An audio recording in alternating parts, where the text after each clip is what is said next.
He tenido que aprender a vivir de que el juego va a estar ahí, que lo voy a tener en todas las partes. Personalmente quiero seguir por el camino que he empezado, aun a sabiendas de que el juego lo voy a ver en todas las partes.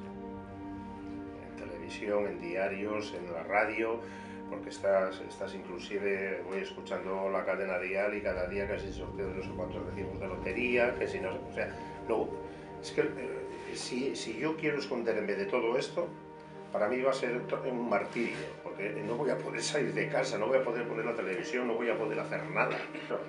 Hoy una persona se mete en su habitación con el ordenador o con el móvil o con la tablet o con lo que sea y nadie le ve lo que está haciendo.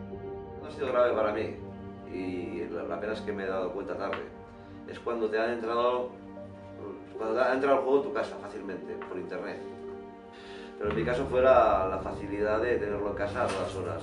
Lo tienes ahí, no hay ningún límite, o sea, aparte de los límites que te pongan allí en el mismo juego, ¿no?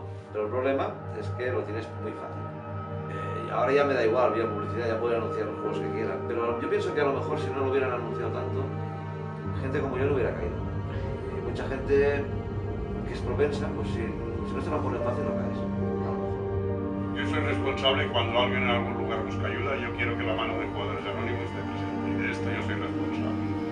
Dios, concédeme la serenidad para aceptar las cosas que no puedo cambiar, valor para cambiar aquellas que sí pueda y sabiduría para que se dé la diferencia. Que así sea.